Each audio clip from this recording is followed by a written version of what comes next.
Situated on the southwest tip of Ireland, where the Atlantic meets the unforgiving mountains and coastline, lies a landscape sculpted by wind and rain. A region known for its rugged beauty and abundant marine life. Fin whales, humpback whales, minke whales, dolphins and porpoises visit West Cork's coastal waters at different times throughout the year. Atlantic grey and harbour seals breed on the small islands dotted along the coast, while many bird species make the waters around the islands of West Cork a summer home prior to their autumn migration south over the equator. During the course of this series, I'll not only be looking at the marine life that lives here, I'll also be asking, why is this region such a magnet for some of the world's most incredible marine species, and how we can all do our part in conserving the environment here in what is a truly wild West Cork.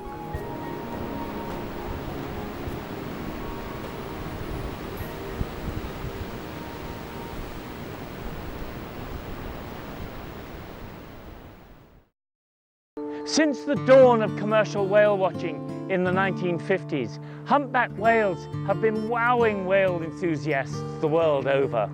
With their spectacular breaches, spy hops, tail slaps and amazing bubble feeding, they are by far and away the most spectacular of all the great whales. Sightings of humpbacks off the Irish south coast are relatively few and far between, but as the season for their arrival approaches, whale enthusiasts, photographers and researchers ready themselves for encounters that may span only a few hours.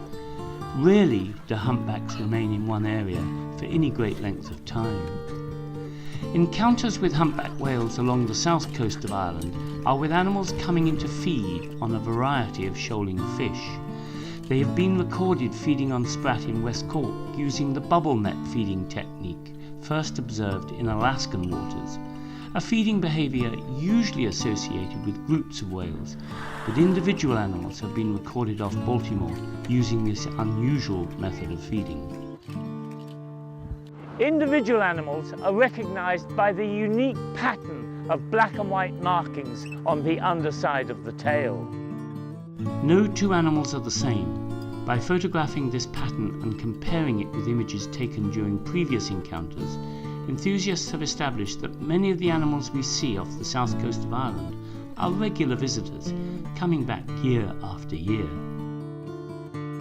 Most commonly sighted feeding during the late autumn months, these animals are thought to be part of a northeastern Atlantic population of humpbacks that are moving south for the winter, stopping off along the south coast of Ireland to feed opportunistically.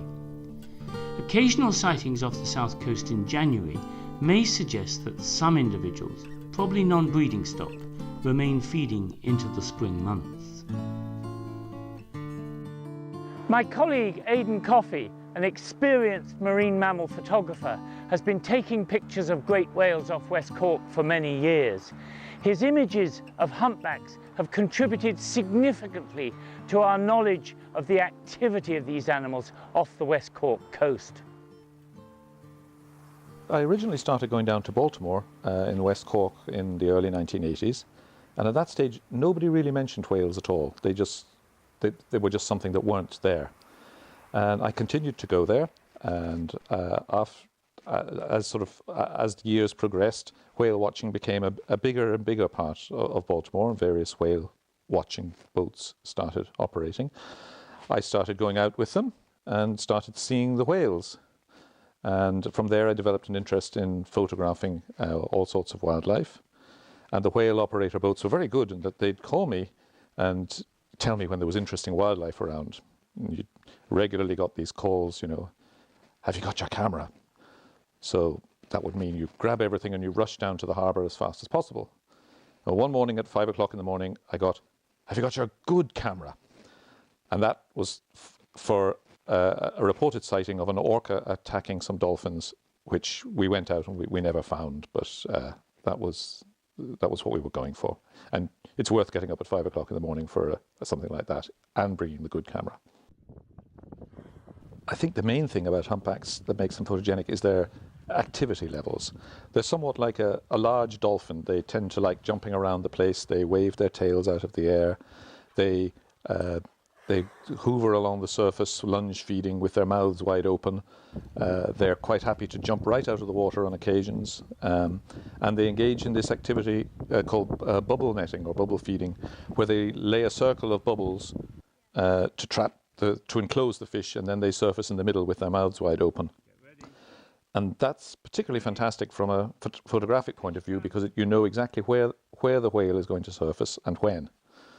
When you see the bubbles there, you've got about 10 seconds. And, the whale will appear in the middle of those bubbles.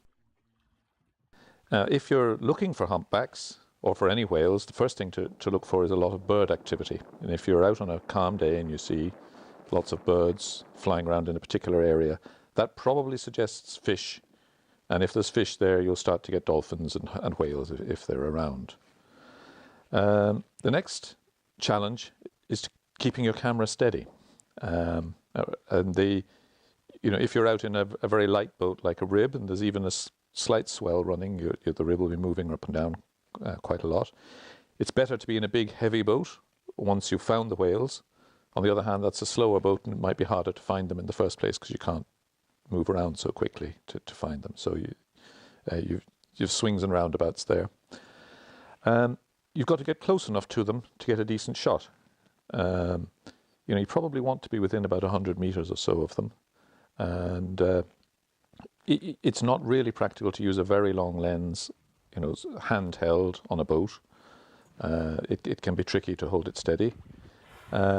If you can get within 100 meters, that's pretty good. When doing any kind of photography, you're constantly trying to juggle three things: the aperture, the shutter speed, and the ISO setting. When you're on a moving boat, it's particularly important that you use a suitably high shutter speed that you don't get camera shake. Some cameras have a mode whereby you can set the aperture that you want, say f8. You can then allow the camera to choose the shutter speed to avoid camera shake based on the zoom level of your lens, so it'll change automatically as you zoom in or out. And then the camera will choose a suitable ISO setting. Now, ideally you want to use as low an ISO as possible so that you don't get noise in your digital image, which looks a little bit like grain in a film camera. However, editing on a computer afterwards, you can remove some of the effects of the noise, but you can't remove any of the effects of the camera shake. So give the high shutter speed the priority. One of the most charismatic of all the great whales, it is no wonder first sightings of humpback whales off West Cork causes such great excitement among photography and whale enthusiasts alike. Their very unpredictability and habit of appearing suddenly and unexpectedly adds to the sense of wonder and awe generated by these fabulously beautiful marine mammals. Next time on Wild West Cork, Irish film director Vivian de Courcy talks about the making of her film Dare to be Wild, and emphasises what an important role we can all play in safeguarding West Cork's remarkable plant and animal biodiversity.